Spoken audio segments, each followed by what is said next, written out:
नमस्कार साथियों, मैं हरिओम स्वागत करता हूं आपके अपने परिवार एचओ स्टडी ग्रुप में।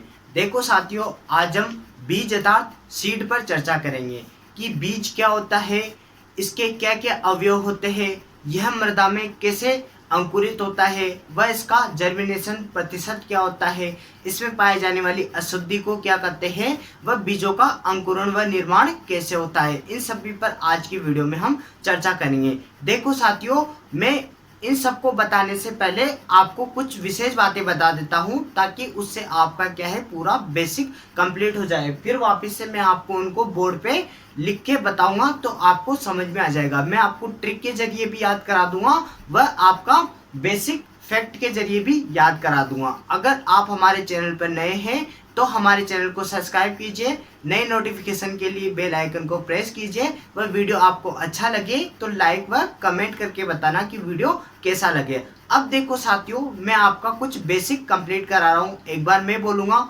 दूसरा आपको समझाऊंगा, एक बार लास्ट में समझा दूंगा तो आपको याद हो जाएगा। आप साथ साथ लिखते हुए भी जाना। देखो साथियों, बीज क्या होता है, पहला दिमाग में क्वेश्चन आता है कि बीज सीड क्या होता है। तो बीज क्या होता है, एक निषेचित बीजांड होता है अर्थात फर्टाइल ओव्यूल होता है, ठीक। या फिर आप यूं कह दो कि निषेचित परिपक्व बीजांड, यही बीज होता है। अब क्या होता है, बीज में सभी कोशिकाएं होती है वह द्विगुणित होती है और इसका भ्रूण कोश होता है वह त्रिगुणित होता है, क्योंकि सहायक कोशिकाओं के संयोजन से बनता है। वो मैं आपको विस्तार से बता दूंगा। फिर साथियों देखो, इसके क्या क्या कंपोनेंट्स होते हैं, क्या क्या अवयव होते हैं। तो इसमें भ्रूण पाया जाता है, एम्ब्रियो, इसका भ्रूण कोश अर्थात एंडोस्पर्म व इसका बीज आवरण जिसको टेस्टा कहते हैं, ठीक है साथियों। या भ्रूण आवरण या बीज आवरण या भ्रूण आवरण आप कह सकते हो। बीज क्या करता है, बीज नई संतति को जन्म देता है, ठीक है साथियों। अब भ्रूणपोष का क्या कार्य है, तो भ्रूणपोष बीज को अर्थात भ्रूण को पोषण प्रदान करेगा, न्यूट्रिशन प्रोवाइड कराएगा। और साथियों, बाहर पाया जाने वाला आवरण जिसको क्या कहते हैं हम, बीजावरण कह दो या टेस्टा कह दो, ये क्या करता है, तो यह बीज की बाहरी आघातों से सुरक्षा करता है। देखो साथियों, एक बार मैं आपको बोलकर बता रहा हूँ, सब कुछ मैं यहाँ पर लिख के बताऊंगा तो आपको आसानी से इजीली याद हो जाएगा, आपको घबराने की जरूरत नहीं है।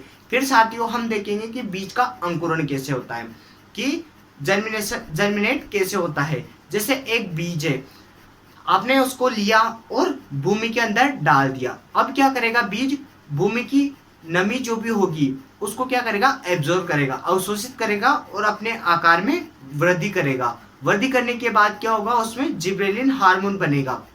फिर क्या होगा, मैंने जिब्रेलिन हार्मोन, जब हार्मोन का चैप्टर पढ़ाया था वो भी मैं अभी आपको जिब्रेलिन यहीं पर कवर करा दूंगा। अगर नहीं देखा तो एक बार आप देख सकते हो। जिब्रेलिन क्या करेगा, बीज सुप्तावस्था को तोड़ेगा और जर्मिनेशन के लिए उसको बढ़ावा देगा, एमाइलोज हार्मोन का फॉर्मेशन होगा।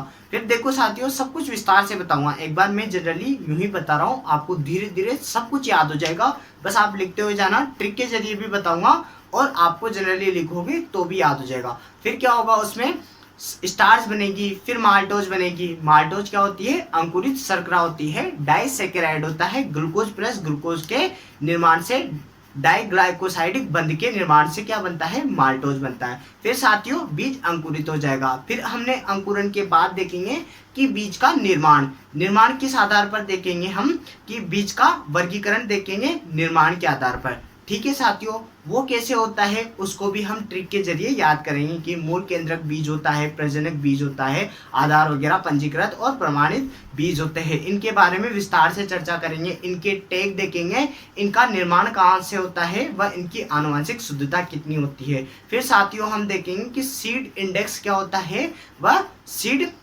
इंडेक्स क्या होता है, ये हम आज यहीं पर देखेंगे। और परीक्षण बाद अर्थात वेट टेस्ट वेट भी इसी का हम यहीं पर देख लेंगे साथियों। और रोगिंग क्या होती है, इसकी हम परिभाषा को विस्तार से पढ़ेंगे और बाकी जो भी संपूर्ण जानकारी है वो मैं आपको यहाँ पर दूंगा।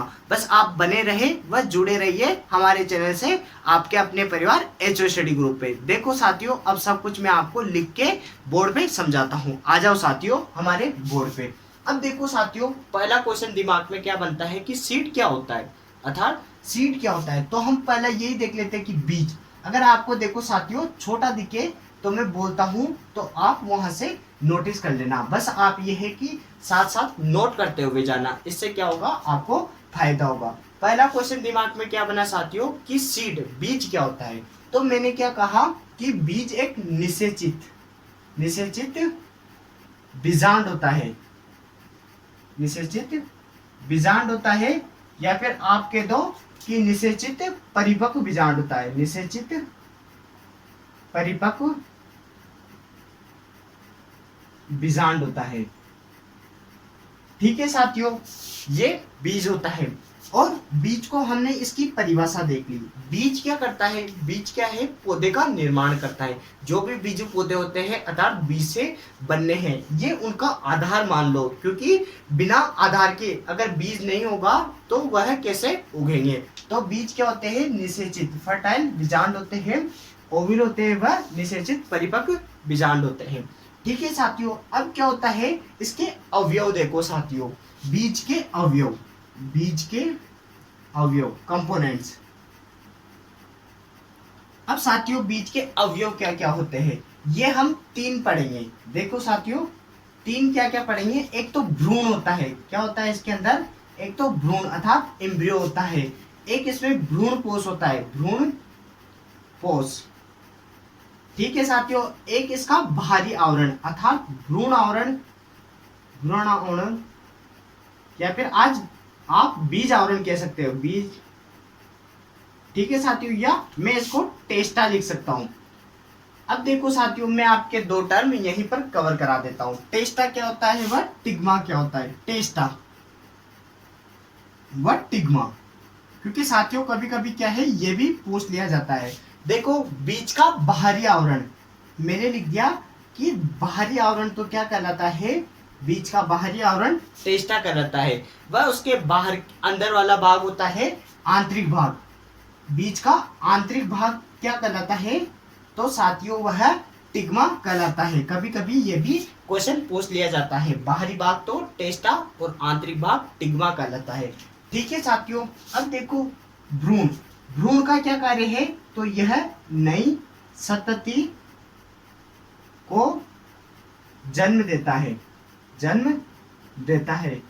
यह न्यूबॉर्न करता है, बॉर्न बर्थ अर्थात नई संतति को जन्म देता है। ठीक है साथियों, ये भ्रूण का मुख्य कार्य है। अब देखो भ्रूणपोष, भ्रूणपोष का क्या कार्य है कि यह भ्रूणपोष होता है, यह त्रिएण अर्थात त्रिगुणित होता है, और बाकी सभी क्या होते हैं, द्विगुणित होते हैं। यह इसको क्या करेगा, यह इसको पोषण प्रदान करेगा। तो भ्रूण को पोषण प्रदान करना, ये इसका मुख्य कार्य है। मैं नोट डाल के भी लिखा दूंगा कि भ्रूणपोष त्रिएण अर्थात त्रिगुणित होता है, और बाकी ये दोनों क्या होते हैं, 2n अर्थात द्विगुणित होते हैं। ठीक है साथियों, अब भ्रूणावरण या बीज आवरण यह क्या करता है, यह बीज की बाहरी आघातों से सुरक्षा प्रदान करता है, सुरक्षा प्रदान करता है। ठीक है साथियों, ये मैंने लिख दिया। अब देखो आप नोट डाल लो, नोट डाल के यहीं पर लिख लो, फिर आप इसका स्क्रीनशॉट खींच लेना, या आप साथ के साथ इसको नोट करते हुए जाना। देखो साथियों भ्रूण मतलब बीज के, यूं लिखो साथियों, बीज के सभी भाग द्विगुणित होते हैं, द्विगुणित डिप्लॉइड अर्थात 2n होते हैं, किंतु भ्रूणपोष अर्थात एंडोस्पर्म, भ्रूणपोष त्रिगुणित 3n त्रिगुणित होता है। ठीक है साथियों, कितना होता है, 3n होता है। क्यों होता है, क्योंकि यह सहायक कोशिकाओं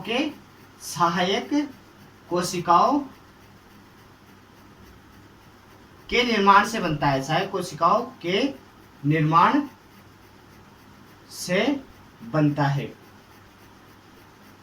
यह चीज आप बायोलॉजी में पढ़ते हो जनरली, जब हम देखते हैं कि 7 कोशिकाएं व 8 केंद्रक व 7 कोशिकाओं का जब हम पढ़ते हैं तो उसमें आप विस्तार से इसको देखते हो। तो हम यहाँ पर जनरली शॉर्ट रूप से देखेंगे। ये साथियों मैं बायोलॉजी पढ़ाऊंगा तब उसमें यह विस्तार से बता दूंगा। बस आपको यूं याद रखना है कि बीज के सारे भाग होते हैं वह तो द्विगुणित होते हैं, वह भ्रूण कोश होता है यह त्रिगुणित अर्थात त्रिगुणित ट्रिप्लॉइड होता है। ठीक है साथियों, क्योंकि यह सहायक कोशिकाओं के सहयोग से बनता है। साथियों आप इसे नोट कर लो या स्क्रीनशॉट खींच लो, फिर मैं इसे मिटा देता हूँ। फिर हम देखो बीज का अंकुरण पढ़ेंगे साथियों। एक बार आप इसे स्क्रीनशॉट खींच लो या इसे नोट कर लो, फिर मैं इसे मिटा देता हूँ। ठीक है साथियों, आपने नोट कर लिया होगा, अतः मैं इसको मिटा देता हूँ। आशा करता हूँ कि आपने ये नोट कर लिया होगा। अब मैं इसे मिटा देता हूँ। अब देखो साथियों हम आगे बढ़ते हैं कि आगे बीज का हम देखेंगे कि बीज अंकुरित कैसे होता है, कि हमने मृदा में बीज डाला साथियों। अब देखो साथियों, अगर आपको वीडियो अच्छा लग रहा है तो आप लाइक करो और अपने दोस्तों तक इसे शेयर करें ताकि उनको भी हेल्प मिले। अब देखो साथियों एक चीज बताता हूँ, आपने कभी सोचा होगा कि बीज को मृदा में डालने के बाद, बीज अंकुरण होने के बाद पौधा कैसे बन जाता है, या आपके दिमाग में एक क्रिएटिव थॉट लाओ कि यह क्वेश्चन बनाओ कि कैसे बनता है। अब देखो जैसे मैं एक नॉर्मल चीज बता रहा हूँ, फिर आपको पूरा विस्तार से समझाऊंगा। जैसे ये बीज है साथियों, अब इसको क्या किया हमने, मृदा में डाला। कहाँ पर, सोइल में डाला, मृदा में। तो इसने क्या किया साथियों, जो मृदा में उपस्थित नमी होती है अर्थात पानी का क्या करेगा, अवशोषण करेगा, है नमी का अवशोषण करेगा। फिर साथियों अवशोषण करने के बाद क्या होगा, आपने देखा होगा कि जो बीज अंकुरित होने लगते हैं वह क्या होते हैं, हल्के से मोटे हो जाते हैं। आकार में क्या होते हैं, ये आयतन में हल्का सा वृद्धि हो जाती है, आयतन में वृद्धि कर लेते हैं साथियों। देखो मैं आपको जनरली शॉर्ट बता रहा हूँ, फिर अभी विस्तार से बताऊंगा तब आप वहां से समझ आना। ये क्या करते हैं, आयतन में वृद्धि कर लेते हैं। फिर क्या होता है साथियों, इनमें जिब्रेलिक एसिड बन जाता है। जिब्रेलिन एसिड मैंने हार्मोन पढ़ाया, वहां पर भी बताया था और यहाँ पर भी मैं आपको इसको विस्तारित रूप से बता दूंगा। जिब्रेलिन हार्मोन क्या करता है साथियों, बीज की सुषुप्ता अवस्था अर्थात डोरमेंसी फेज को तोड़ देता है। और डोरमेंसी फेज क्या होती है साथियों, कि बीज अंकुरण नहीं हो पाता, उसके नहीं हो पाने को क्या करते हैं, डोरमेंसी करते हैं। मैं आपको सीड डोरमेंसी पढ़ाऊंगा, उसके प्रकार बताऊंगा, वहां पर इसको विस्तार से बता दूंगा साथियों। फिर क्या होता है, स्टार्च का निर्माण होता है। स्टार्च क्या होता है, प्रकाश संश्लेषण में प्रथम अस्थायी पदार्थ होता है। फिर इसके बाद क्या होता है साथियों, माल्टोज का निर्माण होता है। माल्टोज क्या होती है, डाइसैकेराइड है और यह अंकुरित शर्करा होती है। और इसके बाद क्या होता है साथियों, बीज अंकुरित हो जाता है, जर्मिनेटेड होता है। ठीक है साथियों, ये प्रोसेस थी। फिर मैं अभी आपको इसको विस्तार रूप से बताऊंगा। अब देखो साथियों, इसको हम विस्तारित रूप से बताते हैं। मैंने आपको जनरली एक माइंड में बना दिया, अब आपको जल्दी से समझ में आ जाएगा। अब देखो साथियों, हेडिंग डालो आप, बीज का अंकुरण। बीज का अंकुरण, कि बीज कैसे जर्मिनेट होता है। अब देखो साथियों, वही चीज बताऊंगा मैं आपको। ये हमने बीज लिया, ठीक है साथियों। अब इसको क्या किया हमने, मृदा में डाल दिया। तो इसने क्या किया, मृदा में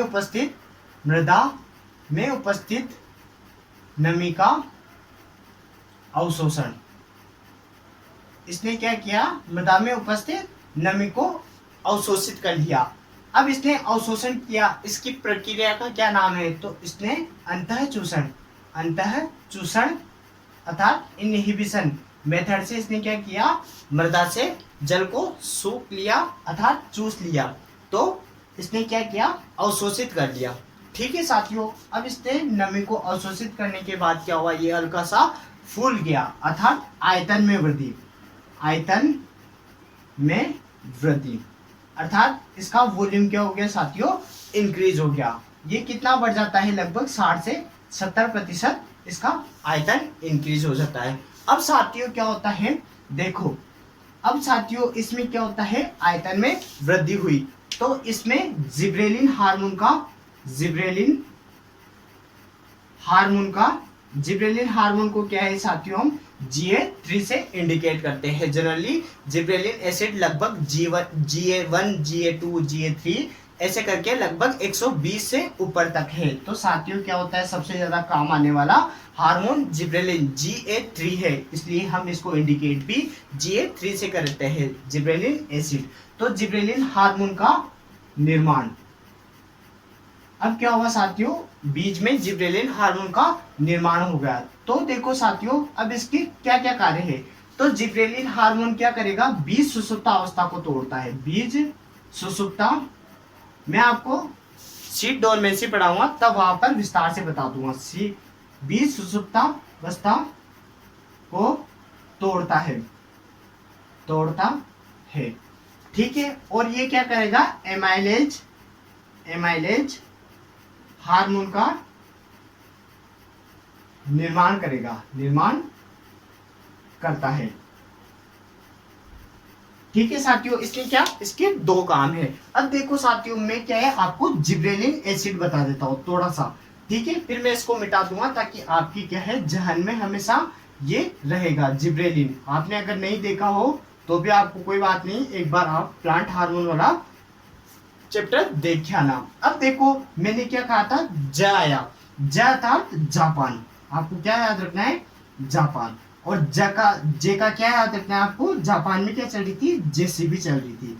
ये मैंने आपको ट्रिक के जरिए बताया था। तो इसकी खोज कहां पर हुई थी साथियों, जापान में हुई थी। जे यानी जापान हो गया, सी यानी कुरासावा नाम के वैज्ञानिक ने इसकी खोज की थी, बी अर्थात बकेची या मूर्ख नवोद्भिद रोग में इसका फ्यूजेरियम ऑक्सीस्पोरम को पृथक किया था, ठीक है साथियों, ये इसकी खोज हो गया।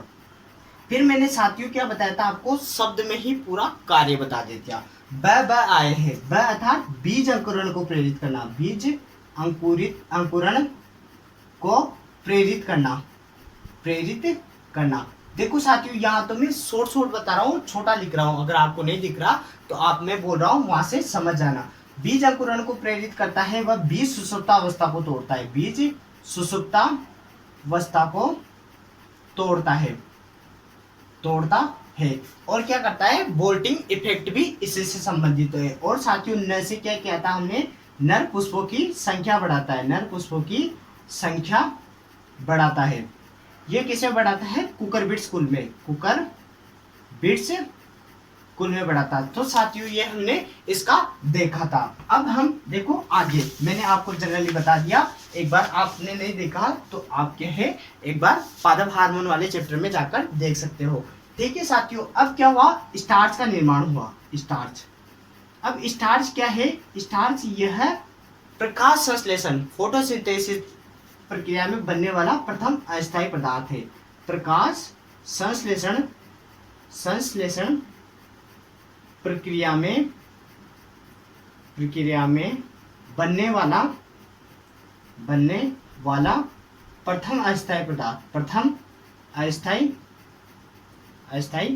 पदार्थ होता है, ठीक है साथियों।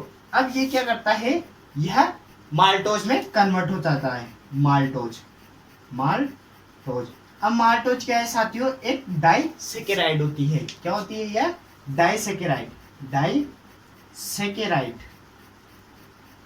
जो किस से बनती है यह साथियों, ग्लूकोज प्लस ग्लूकोज, अर्थात ग्लूकोज के दो अणुओं से मिलकर यह बनती है। और हम माल्टोज को क्या कर सकते हैं, अंकुरित शर्करा, अर्थात अंकुरित शर्करा। तो अर्थात साथियों इसका मतलब क्या होगा, बीज अंकुरित हो गया, माल्टोज बना तो अब क्या हुआ, बीज अंकुरित हो गया, बीज अंकुरित हो जाता है।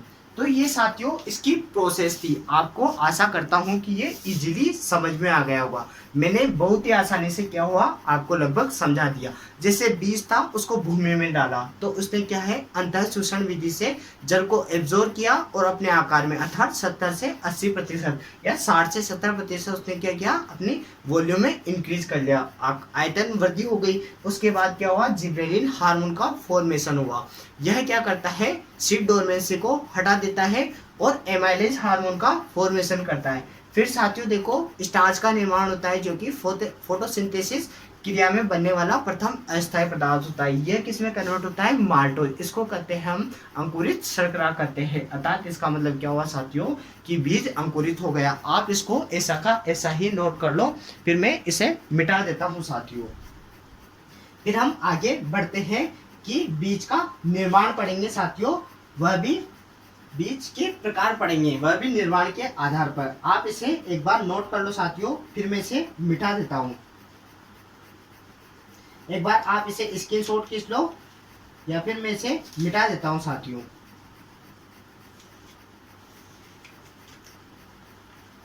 देखो साथियों, मैं आशा करता हूं कि लगभग आपने नोट कर लिया होगा या स्क्रीनशॉट खींच लिया होगा। अब देखो साथियों, हम बीज के प्रकार पढ़ते हैं। ठीक है साथियों, आपने नोट कर लिया होगा या स्क्रीनशॉट खींच लिया होगा। अब हम बीज के प्रकार देखेंगे साथियों कि बीज के कितने प्रकार होते हैं। हम पहले तो निर्माण के आधार पर देखेंगे। अब साथियों देखो, आप हेडिंग डालो, बीज के प्रकार अर्थात टाइप्स ऑफ सीड। किसके आधार पर? निर्माण के आधार पर। निर्माण के आधार पर। अब देखो साथियों, मैं इंग्लिश में भी बोल देता हूँ और हिंदी में लिख देता हूँ। अगर आपको हिंदी समझ में नहीं आए तो इंग्लिश के अकॉर्डिंग देख लेना। देखो सीड टाइप देखेंगे हम कि बीज के क्या प्रकार होते हैं। किसके आधार पर देखेंगे? Based on formation. ठीक है साथियों, निर्माण के आधार पर देखेंगे। एक बार मैं वापस से आपको कच्चा समझाता हूँ और इसको ट्रिक के जरिए याद कराऊंगा, क्योंकि याद कराना मेरा कर्तव्य है। आपको यहीं पर याद हो जाएंगे, आप बस देखते जाए। बस आप ये है कि एक बार नोट कर लेना या स्क्रीनशॉट खींच लेना साथियों, मैं आपको यहीं पर याद करा दूंगा। देखो मैं कच्चा यहाँ पर लिख देता हूँ, एक बार मैं यहाँ पर लिख देता हूँ, फिर आपको उसी तरह से मैं आपको याद करा दूंगा। ये मेरा आपसे वादा है। अब देखो साथियों, पहला होता है केंद्रक बीज। मैं याद कराऊंगा, आपको कुछ नहीं, आपको बस देखते जाना है। एक बार मैं लिख देता हूं, फिर आपको मैं याद करा दूंगा। केंद्रक बीज, प्रजनक बीज, आधारित बीज,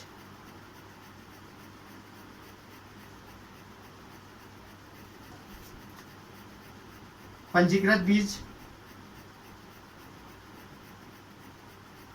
प्रमाणित बीज। देखो साथियों, आपको इसी सीक्वेंस में याद करना है। इनका सीक्वेंस भी ऐसा ही होना चाहिए और ऐसे ही सीक्वेंस में मैं आपको याद करा दूंगा और इनमें पाए जाने वाले टैग की भी मैं ट्रिक बता दूंगा कि किस में कौन सा टैग पाया जाता है। बस आपको देखना है, ट्रिक के जरिए मैं आपको याद कराऊंगा। ठीक है साथियों, केंद्रक बीज अर्थात न्यूक्लियस सीड या मूल केंद्रक बीज भी आप कह सकते हो। देखो इनके अन्य नाम भी लिख लेते हैं। मूल केंद्रक बीज या न्यूक्लियस सीड। आप इंग्लिश में खुद नाम लिख लेना। प्रजनक बीज अर्थात ब्रीडर सीड हो गया। आधारित अर्थात इसको मदर सीड भी कह सकते हो आप, या फाउंडेशन सीड आप इसे कह सकते हो। पंजीकृत अर्थात रजिस्टर्ड सीड हो गया और प्रमाणित अर्थात सर्टिफाइड सीड हो गया। ठीक है साथियों, इसको जरूर लिख लो आप। इसको मदर सीड भी कहते हैं, मात्रक बीज भी कहते हैं। मात्रक बीज भी इसे कहते हैं, मदर सीड। देखो साथियों, अभी मैं आपको याद करा देता हूँ, मदर सीड। ठीक है साथियों, अब देखो मेरी ट्रिक सुनो।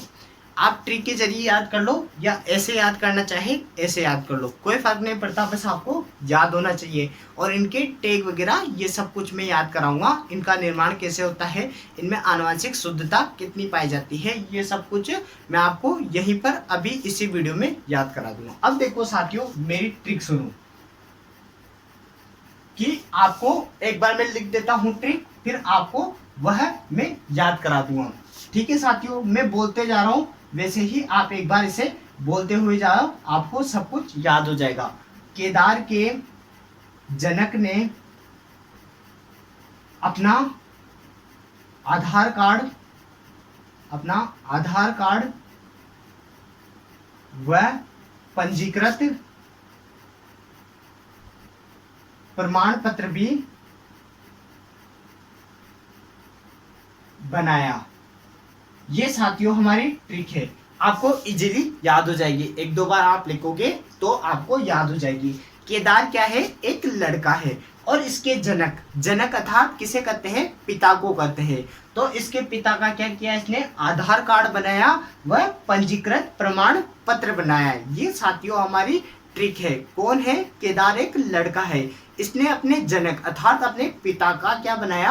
आधार कार्ड व पंजीकृत प्रमाण पत्र बनाया। साथियों एक दो बार आप इसे बोलो और लिखो, आपको आसानी से याद हो जाएगी। केदार के जनक ने अपना आधार कार्ड व पंजीकृत प्रमाण पत्र बनाया। ठीक है साथियों, ये ट्रिक है। और एक ट्रिक आपको याद करनी है टेग वाली। टेग वाली में आप याद करना पासबानी, पासबानी, ये साथियों हमारी दूसरी ट्रिक है। तो आपको क्या होगा? इसके सारे टेग भी याद हो जाएंगे, सीक्वेंस से सारे नाम याद हो जाएंगे, बस सीक्वेंस से ही आपको टेग याद हो जाएंगे। क्या है? पासबानी, पासबानी, ऐसे याद कर लेना है साथियों। एक दो बार लिखोगे तो भी आपको याद हो जाएगी। अब देखो हम इसको लिखते हैं कि इस प्रकार से मैंने लिखा है। देखो साथियों, मैं एक बार इसको पहले हाईलाइट कर देता हूँ। केदार को हाईलाइट किया मैंने, जनक को हाईलाइट किया, आधार को हाईलाइट किया, वह पंजीकृत हो गया, फिर प्रमाण हो गया। ठीक है साथियों, और इसमें एक एक शब्द का अर्थ है। अब देखो साथियों, मैं आपको बताता हूँ। केदार अर्थात केंद्रक बीज, आप इसे मूल केंद्रक बीज कह दो या न्यूक्लियस। केदार अर्थात क्या हो गया? केंद्रक बीज हो गया। जनक, जनक अर्थात उनके पिता, तो जनक अर्थात प्रजनक बीज हो गया। ठीक है साथियों, ब्रीडर। और इसके बाद आधार कार्ड अर्थात ये आधारित बीज हो गया, आधारित बीज, फाउंडेशन सीड हो गया।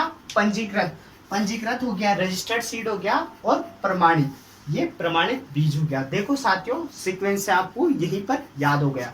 अब देखो इनके टेग, देखो साथियों पहले वाले में क्या होता है? टेग नहीं पाया जाता है।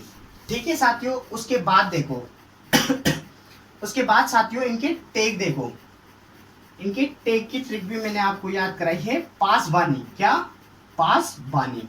तो प का मतलब पीला, पीला लिख दो, या सुनहरा पीला। सुनहरा पीला टेग किसमें पाया जाता है साथियों? प्रजनक बीज में। ऐसे के ऐसे डिट्टो क्वेश्चन पूछे जाते हैं। आप इसे रट रट के याद करो या ट्रिक के जरिए याद करो, बस आपको याद होना चाहिए साथियों। कहीं दफा अच्छे अच्छे एग्जाम में ये क्वेश्चन पुट अप होते हैं, आपको याद करना ही पड़ेगा, चाहे आप कैसे भी करो। इससे अच्छा है कि आप यहीं पर एक बार में ही याद कर लो, कभी भूलोगे नहीं। स का मतलब हो गया सफेद, सफेद अर्थात व्हाइट हो गया। ब का मतलब बैंगनी, बैंगनी या ऑरेंज। बैंगनी को आप पर्पल कहते हो, ऑरेंज, ऑरेंज भी इसका हो गया। न से हो गया साथियों नीला, नीला अर्थात ब्लू। ठीक है साथियों, ये इनके टेग हो गया। प से पीला, स से सफेद, ब से बैंगनी, न से नीला। ये इनके सीक्वेंस से याद हो गया। पहले वाले में कोई टेग नहीं पाया जाता है, ऐसे के ऐसे ही आपको लिख लेना है। अब देखो साथियों, इनका निर्माण कैसे होता है? निर्माण अगर आपको छोटा दिखे तो मैं बोल रहा हूँ वहां से याद कर लेना। इनका निर्माण कैसे होता है साथियों? तो इनका निर्माण अनुसंधान संस्थानों या विश्वविद्यालयों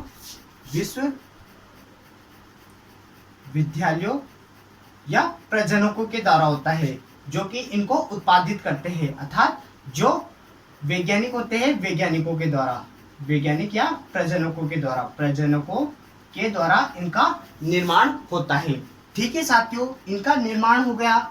इनको कौन बनाते हैं? अनुसंधान संस्थान में बना सकते हैं, इनको विश्वविद्यालय में बनाया जाता है साथियों, और इसके पादप प्रजनकों के द्वारा इनको बनाया जाता है। ठीक है साथियों, अब देखो इनका टैग मैंने बता दिया कि टैग कोई होता ही नहीं है, इसका टैग सुनहरा पीला होता है। ठीक है साथियों, वैज्ञानिक कह दो या पादप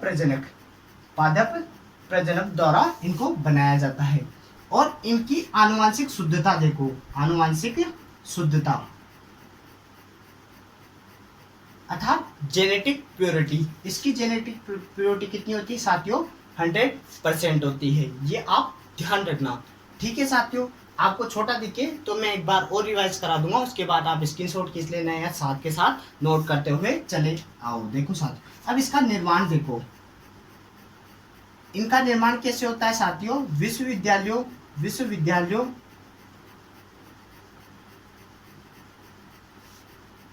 या अनुसंधान संस्थानों द्वारा इसका निर्माण होता है साथियों, या पादप प्रजनकों द्वारा भी इनका निर्माण किया जाता है। इसमें आपको याद रखना है पादप प्रजनकों द्वारा। ठीक है साथियों, ये इनका निर्माण होता है। इसकी आनुवंशिक शुद्धता देखो साथियों, जेनेटिक प्योरिटी, आनुवंशिक शुद्धता, इसमें आनुवंशिक शुद्धता 100% इनमें भी आनुवंशिक शुद्धता पाई जाती है। ठीक है साथियों, अब देखो आधारित बीज अर्थात फाउंडेशन सीड। अब इनका निर्माण कौन करता है? तो इनका निर्माण नेशनल सीड कॉरपोरेशन अर्थात राष्ट्रीय बीज निगम इसका निर्माण करती है। राष्ट्रीय बीज निगम इसका निर्माण करती है। ठीक है साथियों, अब इसकी आनुवंशिक शुद्धता देखो, आनुवंशिक शुद्धता, तो इसकी साथियों आनुवंशिक शुद्धता कितनी पाई जाती है? 99.5% इसकी आनुवंशिक शुद्धता पाई जाती है। वह इसकी फिजिकल अर्थात दैहिक शुद्धता, फिजिकल प्योरिटी कितनी पाई जाती है? तो इसकी साथियों फिजिकल प्योरिटी कितनी पाई जाती है? इसकी 98% इसमें दैहिक शुद्धता पाई जाती है। अब देखो साथियों, एक बात और यहाँ पर नोट कर लेना, पंजीकृत बीज अब भारत में निर्माण नहीं करते। पंजीकृत बीज अर्थात रजिस्टर्ड सीड का क्या होता है? भारत में अब निर्माण नहीं होता है, तो इनके बारे में हम कोई विशेष चर्चा नहीं करेंगे। बस आपको याद रखना है कि इसका निर्माण कैसे होता है। इसका टैग कौन से रंग का होता है? तो बैंगनी रंग का होता है, और इसका भारत में अब निर्माण नहीं होता है। आप चाहो तो नोट डालकर यहाँ पर लिख लो। अब देखो साथियों, प्रमाणित बीज, प्रमाणित बीज का निर्माण, प्रमाणित बीज का देखो साथियों, प्रमाणित बीज क्या होता है कि किसानों को, यहाँ पर लिख देता हूँ साथियों अगर आपको नहीं दिख रहा हो, तो किसानों को फसल उत्पादन के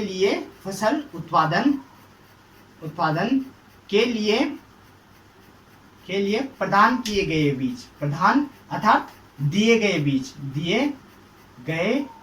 बीज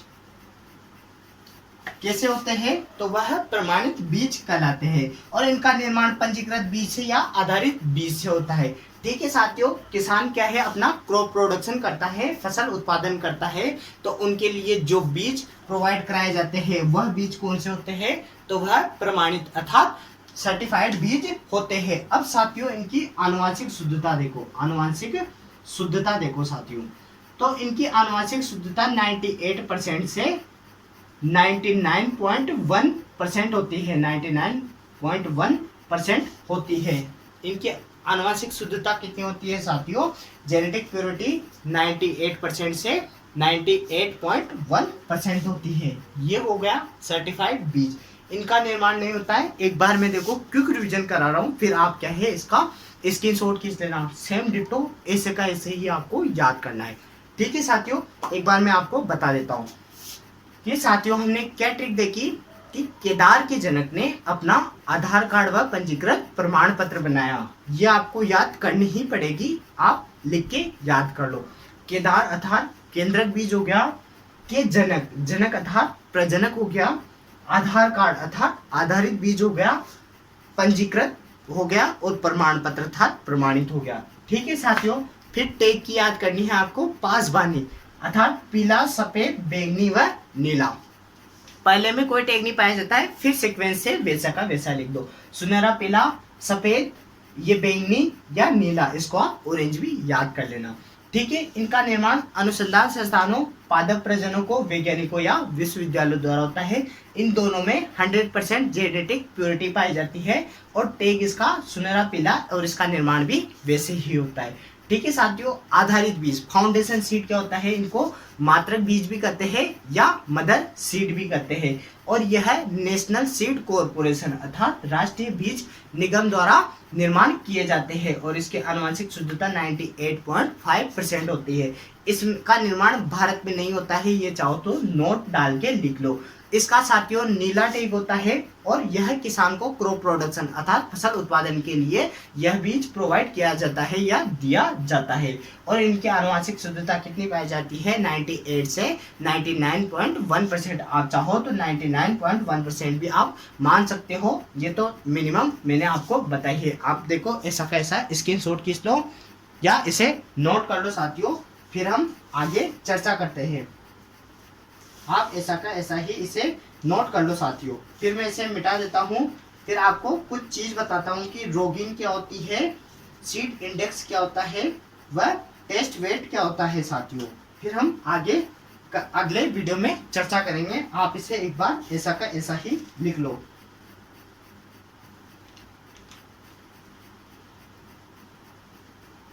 देखो साथियों, आप इसे जल्दी से स्क्रीनशॉट खींच लो या इसे नोट कर लो, फिर मैं इसे मिटा देता हूँ। ठीक है साथियों, आशा करता हूँ कि आपने इसे नोट कर लिया होगा। अब मैं इसे मिटा देता हूँ। आपको कोई छोटा दिखा होगा तो मैंने बोल दिया, तो आप वहां से समझ जाना। अब साथियों मैं इसे मिटा देता हूँ। अब देखो साथियों, रोगिंग क्या होती है और सीड इंडेक्स व टेस्ट वेट क्या होता है। फिर साथियों देखो, मैं इतना ही आज पढ़ाऊंगा क्योंकि फिर वीडियो लंबा हो जाता है तो अन्य परेशानी आती है। तो शॉर्ट वीडियो के लिए आज के लिए मैं इतना ही रखूंगा। अब देखो रोगिंग क्या होती है साथियों, सीड इंडेक्स क्या होता है व टेस्ट वेट क्या होता है। मैंने 3 शब्द बोले हैं साथियों। देखो पहला शब्द बोला मैंने रोगिंग, दूसरा शब्द बोला मैंने टेस्ट वेट या परीक्षण भार, व सीड इंडेक्स।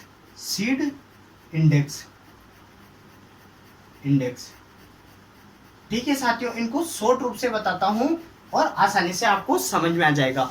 रोगिंग क्या होता है साथियों, जैसे हमने क्या है बीज निर्माण किया, तो बीज निर्माण के दौरान उनकी आनुवंशिक शुद्धता थी। उनकी आनुवंशिक शुद्धता को बरकरार या स्थिर रखने के लिए क्या करता है साथियों, या तो 2 खेतों की दूरी निश्चित रखते हैं या उनकी 2 किस्में रहती है तो उनकी दूरी पृथक्करण दूरी अपनाई जाती है। वो क्या कहलाती है? रोगिंग कहलाती है। अर्थात इनमें आनुवंशिक शुद्धता को बनाए रखने के लिए जो दूरी अपनाई जाती है साथियों, वह रोगिंग कहलाती है। या आनुवंशिक शुद्धता को बनाए रखने के लिए साथियों जो अन्य अवांछित पौधे उग जाते हैं उनको हटाने की प्रक्रिया क्या कहलाती है साथियों? रोगिंग कहलाती है। अभी मैं यहाँ लिखूंगा तो आपको समझ में आ जाएगा। परीक्षण भार अर्थात टेस्ट वेट क्या होता है साथियों? 1000 बीजों का भार टेस्ट वेट कहलाता है। और सीड इंडेक्स क्या होता है साथियों? यह 100 बीजों का भार ही क्या कहलाता है? Seed index. देखो साथियों, मैं इसे लिख देता हूं कि रोगिंग क्या होती है, कि बीज निर्माण के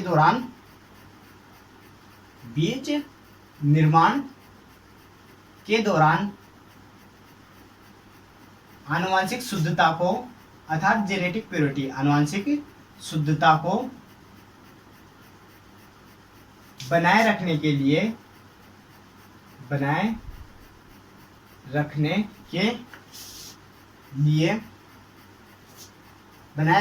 लिए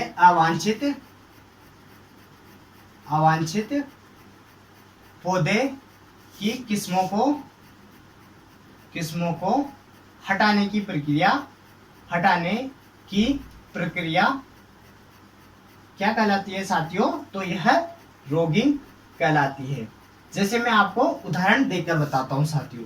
देखो साथियों, जैसे हमने मक्का लिया, मक्का का क्या किया, ये खेत है साथियों। ठीक है, अब जैसे इसमें क्या है, एक किस्म के पौधे लगे हुए, गंगा वन क्या होता है, गंगा वन किस्म के पौधे लगा रखे हैं मैंने। ठीक है साथियों, तो इसमें क्या हुआ, एक पौधा गंगा 11 किस्म का आ गया, तो उस अवांछित पौधे को क्या करूंगा, मैं हटा दूंगा। तो इस प्रक्रिया को क्या कहलाएगी, है रोगिंग कहलाएगी। क्योंकि हमें क्या करना है, अवांछित पौधे को हटा देना है ताकि उसकी आनुवंशिक शुद्धता अर्थात वह पर परागण नहीं कर पाए और उसके परागण इसमें नहीं जाए, ताकि इनकी आनुवंशिक शुद्धता बरकरार रहे। ये मैं साथियों आपको कल भी और इनको डिटेल में बता दूंगा। ये गंगा, जैसे इसका उदाहरण देख लो साथियों कि मक्का का गंगा वन गंगा वन की आनुवंशिक शुद्धता बनाए रखने के लिए गंगा 11 किस्म के पौधे को खेत से हटाने की क्रिया क्या कहलाती है? रोगिंग कहलाती है। रोगिंग अर्थात रोग को निकाल देना। तो यह क्या है? एक प्रकार का रोग हो गया, क्योंकि हमें क्या करना है? आनुवंशिक शुद्धता को बरकरार स्थिर रखना है। साथियों सीड देखो, इनको मैं ऐसे लिख देता हूँ, इंडेक्स बार ऊपर लिख देता हूँ, इंडेक्स सीड इंडेक्स, सॉरी साथियों, सीड इंडेक्स, ठीक है साथियों। और तीसरा लिख दिया मैंने टेस्ट वेट अर्थात परीक्षण भार। तो साथियों आप इसे पूरा लिख देना, सीड इंडेक्स अर्थात 100 बीजों का भार, 100 बीजों का भार क्या कहलाता है साथियों? तो वह सीड इंडेक्स कहलाता है। यह आपको आसानी से समझ में आ जाएगा। और 1000 बीजों का भार, बीजों का भार क्या कहलाता है साथियों? तो वह परीक्षण भार अर्थात टेस्ट वेट कहलाता है, यह सीड इंडेक्स कहलाता है। साथियों एक बार आप इसका स्क्रीनशॉट खींच लो या इसे नोट कर लो, फिर मैं इसे मिटा देता हूं साथियों। फिर हम आज के लिए इतना ही रखते हैं। साथियों एक बार आप इसे स्क्रीनशॉट खींच लो या इसे लिख लो, फिर मैं इसे मिटा देता हूं। देखो साथियों, मैं आशा करता हूं कि आपने यह लिख लिया होगा और इसको उतार लिया होगा। और आशा करता हूं कि साथियों आज जितना भी पढ़ाया वो सब कुछ आपको इजीली याद हो गया होगा। वह आसानी से आपको सब कुछ आपके माइंड में बन के सब कुछ कंप्लीट हो गया होगा। साथ साथ आप क्या करना, नोट्स बनाते हुए जाना, ताकि ये सारी चीज़ें आपको क्या है लंबे समय तक, आपके एग्जाम समय तक याद रहे। व इन फ्यूचर आप कभी कुछ करो तो वहाँ भी आपका क्या है, ये पूरा बेस कंप्लीट हो जाएगा। ठीक है साथियों, अब देखो एक बात सुनो मेरी, कि सफलता एक दिन में नहीं मिलती है। साथियों क्या होता है कि सफलता एक दिन में नहीं मिलती है, किंतु एक दिन मिल जाती है। मेरे कहने का मतलब समझना साथियों, कि सफलता एक दिन में नहीं मिलती है, किंतु एक दिन मिल ही जाती है। किंतु उसके लिए क्या करता है, उसके लिए एक दिन आपको मेहनत करनी पड़ती है, एक दिन आपको निखार लाना पड़ता है, पढ़ना पड़ता है, कड़ी मेहनत करनी पड़ती है। तो साथियों आप जबरदस्त तरीके से कड़ी मेहनत करो, वह सूझबूझ के साथ आप क्या है अच्छी अध्ययन करो, ताकि आपके लंबे समय तक, इन फ्यूचर तक आपका हमेशा से याद हो जाए। आप इनको क्या किया करो, एक बार क्रिएटिव रहा करो, आपके मन ही मन में आप क्वेश्चन बनाया करो। ठीक है साथियों, अब मैं इसी के साथ अलविदा लेना चाहूँगा। जय हिंद, जय भारत। और आप नीचे कमेंट करके जरूर बताना साथियों कि आपको वीडियो कैसा लगा, और इसे ज़्यादा से ज़्यादा अपने साथियों तक शेयर करना। अब मैं इसके साथ अलविदा लेना चाहूँगा। खमा गणी, राम राम, जय हिंद साथियों।